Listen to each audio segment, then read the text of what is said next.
Hello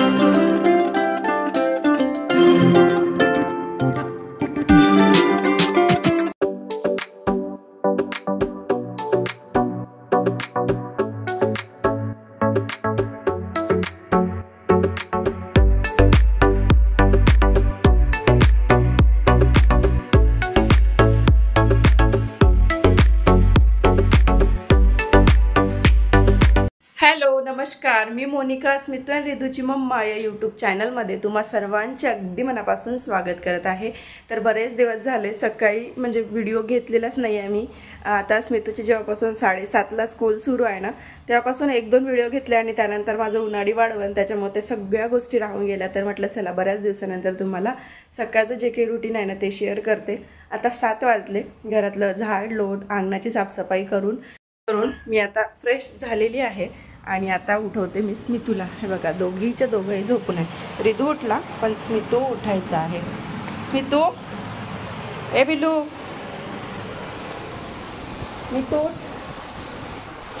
तुला जेव्हा मी स्कूलमध्ये जाण्यासाठी उठवते ना तो फक्त 5 मिनिटं मागतो आणि लगेच स्वतःहून तो उतरून टॉयलेटला वगैरे चालला जातो आणि मग लगेच ब्रश वगैरे करायला बसतो। तर त्याचं टेन्शन नाही आहे आणि रिधू सुद्धा त्याच्या मागे मागे तसंच शिकत आहे। म्हणून कधी पण ना एक मोठ्या मुलाला आपण सवय लावली, आवाज दिला की तो उठतो, त्याला काय असं खूप जोरात हलवून वगैरे उठवावं लागत नाही। तो जागाच आहे, पण थोडंसं असते ना आळस की उठल्याबरोबर तेवढं नाही होत आपल्याकडून लवकर उठून असं डायरेक्ट ब्रश वगैरे हातात घेणं, तर तसं आहे। म्हणून आता 5 मिनिटं त्याला रेस्ट करू देते आणि त्याचे पप्पा येतीलच आता ग्राउंडवरून, मग तो उठते बरोबर। हे आलेले होते बरोबर म्हणजे 7:30च्या दरम्यान नेहमी यायचे, पण आता 7:30ला स्कूल असते त्याच्यामुळे अर्धा तास लवकर जाऊन लवकर ते अर्धा तास आधी घरी वापस येते। आणि मी जाणं बंद केलं कारण माझ्या ना पायाचा प्रॉब्लेम मला चालू झाला होता आणि उन्हाळी वाळवणामुळे कसं व्हायचं ना दिवसभर अजिबात आराम करायला वेळ नाही आणि पहाटे उठून मग ते वॉकिंग वगैरे आणि मग दिवसभर मुलांचा तो गोंधळ, त्याच्यामुळे मी सध्या तरी बंद केलेला आहे। बघेल आता पुढे म्हणजे वातावरण थंड वगैरे राहील तेव्हा। तर यांचं ना आंबे तर आणले यांनी तोडून, पण हाताला ना थोडंसं ते लागलेलं होतं, झाडाचं वगैरे असेल मे बी ते। तर त्यानंतर मी घेतलेला आहे पालक पराठे बनवायसाठी। उन्हाळ्यामध्ये ना खरंच आपल्यासारख्या शहरी भागात राहणाऱ्या लोकांना ताज्या पालेभाज्या मिळणं म्हणजे एक चांगलं भाग्यच म्हणायचं, आणि त्याही एकदम शेतातल्या ऑर्गॅनिक। म्हणजे इथे ना आमच्या क्वार्टरसमोर बाया येतात टोपली घेऊन भाज्या म्हणत अशा, म्हणजे त्याच्याकडे भाज्या भरपूर व्हेरायटीच्या राहते। खापरखुटीची भाजी वगैरे मला घ्यायची आहे कारण ती तुमच्याशी शेअर करायची आहे। कधीतरी खाल्ली होती म्हणून मग म्हटलं चला की आपण घेऊन तुमच्याशी शेअर करते। तर इथे ना आता पालक जी आहे ते बारीक अशी कापून घेतली कारण आता उन्हाळा असल्यामुळे मेथी काही अवेलेबल नसते, आणि त्यामध्ये कणिक आणि बेसन टाकून आपले जे सुके मसाले असते ना तिखट हळद धनिया पावडर हे टाकलेलं आहे आणि थोडासा ओवा आणि तीळ। पराठा म्हटलं की ओवा आणि तीळ आलंच, आणि कधी पण ना पराठा जेव्हा आपण भिजवतो तेव्हा थोडंसं कच्चं तेल टाकायचं जेणेकरून पराठा जो आहे तो खूप वेळपर्यंत मऊसूत तर राहतो, पण जेव्हा आपण जशा पद्धतीने त्याला शेकू क्रिस्पी करायचा असेल क्रिस्पी बनतो, किंवा मग नंतर काही वेळाने जर त्याला खायचं असेल तरी पण त्याची जी टेस्ट आहे ना अशी शिळ्या पराठ्यासारखी वाटत नाही, छान लागते। तर नक्की तुम्ही ट्राय करून बघा एखादी वेळा की जेव्हा बनवता तेव्हा थोडंसं कच्चं तेल टाकायचं, 1-2 थेंब, जास्त नाही, अर्धा घुटलं बस झालं। त्यानंतर ना स्मितू स्कूलमध्ये गेला आणि खूप गडबड झाली होती आज, ते आंब्याचं आणलं ना त्यांनी, मग ते बघत बसलो आम्ही, ते म्हणजे त्यांची थोडी मजा वगैरे घेत बसलो। त्याच्यामुळे कसं थोडंसं इकडे 5-10 मिनटं झाले की सकाळचा वेळ तर माहीतच आहे किती फास्ट जातो। तर इतकं मोठं पीठ भिजवायचं होतं म्हणून मग म्हटलं की त्याच्यापुरते 2 पराठ्यांपुरतं ते साईडला काढून मी भिजवलं आणि त्याला बनवून दिलं। त्याच्यानंतर रिधू येणार होता आता स्कूलमधून वापस, तर त्यालाही ते पराठे तेव्हाच खायचे होते, पण मी मोजून 2 बनवले होते आणि मग बाकीचे नंतर पीठ मळून छान नंतर बनवणार होती। तोपर्यंत चहासुद्धा ठेवला आणि याच्यासाठी मग पराठा बनवून टाकला कारण त्याचं दूध वगैरे पिणं झालेलं होतं स्मितूसोबतच। याच्यासाठी मी दोघांची सवय एकत्र केली आहे की आता 1 ते 1.5 महिन्यानंतर म्हणजे जून ऑगस्ट, मला वाटतं जूनपासून नर्सरीची त्याची स्कूल सुरू होणार। ॲडमिशन सध्या करायची आहे पण करणारच आहे कारण तो जूनमध्ये 3 वर्षाचा कंप्लीट होतो।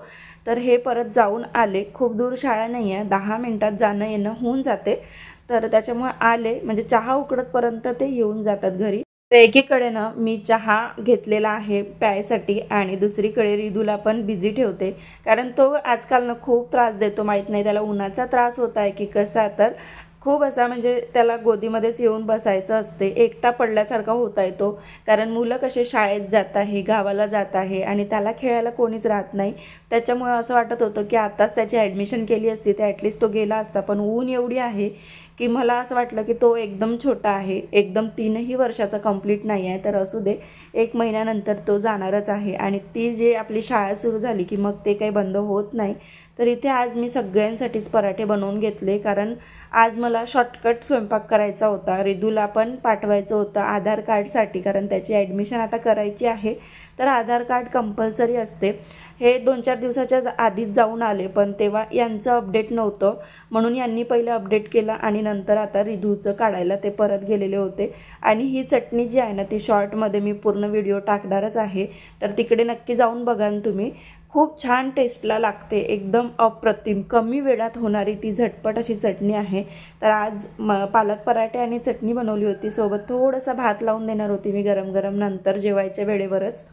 आणि ना आत्ताच एका ताईची कमेंट वाचली की ताई रेग्युलर व्हिडिओ करत जा. हो, नक्कीच करते. बघा, रेग्युलर कामामध्ये काही म्हणजे असं दाखवण्यासारखं भरपूर असते की त्याच्यातून तुम्ही खरंच खूप शिकता आणि कमेंटसुद्धा येते, म्हणजे फीडबॅकसुद्धा तुम्ही छान देता. पण मला इतकं शक्य होत नाही रोजच्या रोज ते व्हिडिओ बनवणं, पण मी नेहमीच प्रयत्न करत असते. तर आता तर इथून मला विचार आहे की नेहमीच करायचा, पण आता उन्हाळा असल्यामुळे होऊ शकते की नाही येणार, पण हे पण होऊ शकते की रोजच येणार. तर थोडं समजून घ्या, कारण व्हिडिओ जर करायचा म्हटलं तर बऱ्याचशा ज्या गोष्टी आहे ना त्या एकदम प्रॉपर तुम्हाला दाखवावं लागते. व्हिडिओचे अँगल पूर्ण सेट करावे लागते आणि तेही एक खरं आहे, चांगलं म्हणजे एक फायदेशीर आहे की रेग्युलर जर व्हिडिओ टाकले तर व्ह्यूज छान होते, म्हणजे छान येते. आणि सोबतच आपली जी प्रॅक्टिस आहे ती आपल्याला सवय पडून जाते. जर तुम्ही बघायला तयार असेल की माझं रोजचंच हेच रुटीन जर तयार असेल तर मी नक्कीच रेग्युलर व्हिडिओ आपले घेऊन येईल, जे आपले रुटीनचे आहे तेच. कारण तुम्हालाही बोर नको व्हायला, यासाठी मी विचार करते की 1-2 दिवस गॅप दिली तर मला तरी चांगलं आहे, कारण तेच सारखं बघण्यामध्ये तुम्हीही बोर होऊन जाल. पण आता तुमचेही छान असा रिस्पॉन्स आहे की ताई रेग्युलर व्हिडिओ टाकत जा, तर मी नक्कीच प्रयत्न करेल. तर यावेळेस ना ग्लॉसरीची शॉपिंग जेव्हा केली त्यावेळेस ना मी लिक्विड आणायची विसरली. पण एक गोष्ट माझ्यामध्ये नेहमीच आहे की आपलं पूर्ण संपल्याशिवाय मी ते गोष्ट आणून नाही ठेवणार, असं कधी होत नाही. तर लिक्विड मी वापरायची, कारण लिक्विड चांगलं असते, उन्हाळ्यात लवकर भांडे सोकतात आणि मग भांड्यांवर पांढरं वगैरे उमटते. तर थोडंसं छान काळजीनेच ते भांडे धुवावे लागते साबणनी जर घासले तर लिक्विड एक बेस्ट ऑप्शन आहे. पण म्हटलं यावेळेस विसरली आणि घरी ना साबण होती, मला वाटते दिवाळीच्या किराण्यापासूनची ती होती, तर ती यूज करून घेत आहे मी. कारण माझं असं आहे की त्या गोष्टीमध्ये निव्वत न्यायचं, कारण काटकसर ही खरंच खूप गरजेची आहे. अतोनात काटकसर सुरू आहे असंही म्हणायला हरकत नाही आहे. तुम्ही जर बघत असेल 1 वर्षापासून व्हिडिओ, तर कपड्यांमध्ये किंवा कुठल्याही घरामध्ये वस्तू आणतो काय नाही, या गोष्टींमध्ये जर तुम्ही बघत असेल तर खरंच खूप मोठी काटकसर आहे आणि त्याचं फळ पुढे आपल्याला बघायला मिळणारच आहे, ते कुठे संपणार नाही आहे. म्हणजे हे तर मला नेहमीच म्हणते की इतका विचार नको करत जाऊ, कारण आपण वरती काहीच घेऊन जाणार नाही आहो. आज जर अटॅक आला आणि उद्याच जर गेलं तर काय घेऊन जाणार, पण तसं नसते. काटकसर करूनच आपण कुठंतरी पुढंसुद्धा जातो. उद्याचं कोणी बघितलं हेही तेवढंच बरोबर आहे, पण काही गोष्टी अशा असते की जोपर्यंत आपण दोघंही खर्चिक असेल तर आपली प्रगती होत नाही. तर इथे ना आता दुसऱ्या दिवशीचा व्हिडिओ मी लावलेला आहे संध्याकाळचा. काल संध्याकाळी व्हिडिओ शूट करायला घेतला, म्हटलं चला इव्हनिंगचं जे काही रुटीन आहे ते तुमच्याशी शेअर करते, पण तुम्ही पुढे बघा. तर इथे संध्याकाळ झाली होती आणि सगळ्यात पहिलं जे काम असते ते कपडे घरामध्ये घेऊन यायचं. 5:30 वाजलेले होते, तरी पण ऊन बघू शकता किती आहे बाहेर. तर कपडे वगैरे घेऊन आली आणि लगेच म्हटलं लागल्या त्याने ते घडी करून घेते. आणि एक नजरनं माझी रिदूवर सुद्धा असते, कारण 5 ते 6 स्मितू जातो स्विमिंगसाठी आणि पप्पा असले तरच पाठवते मी त्याला, कारण तेवढ्या मोठ्या याच्यात हाय रिक्स नको म्हणून ते सोबत जातात दोघं बाप लेकं. आणि रिदू घरी असते, तर घरी तो काही राहत नाही, कारण समोर जे ग्राउंड आहे ना तिथे मुलं खेळतात, तर तोही आपली गाडी वगैरे घेऊन तिथे खेळत असतो. तर एक नजर त्याच्याकडे टाकत मला ना हे जे घरातले कामं आहे संध्याकाळचे करावे लागते. सकाळचे तर करतेच, पण संध्याकाळीसुद्धा मला त्याला बघतच कामं जे आहे ते करावे लागते. त्याचं कसं आहे ना, आजकाल कोणाजवळ जर एखादी वस्तू दिसली तर स्मितू नव्हता तसा, म्हणजे त्याला असं नव्हतं, तिथल्या तिथे खेळायचं आणि झालं बस, घरी यायचं, तो हॅप्पी राहायचा त्या गोष्टीमध्ये. पण रिदूचं तसं नाही आहे. त्याला जर त्याच्या दुसऱ्यांजवळ कोणती गोष्ट दिसली ना, ती माझी आहे, फक्त ती माझी आहे. त्याला तेवढं समजतच नाही अजिबात की ती आपली नाही आहे, ती त्यांचीच आहे आणि ते आपल्याला खेळू देते बस एवढं. पण तसं नाही आहे त्याचं, आणि त्या गोष्टीसाठी इतका जिद्द करतो ना. मग तो इतका रडत होता, एका मुलाजवळ वस्तू दिसली तर मग त्याला घरी आणलं, शांत केलं.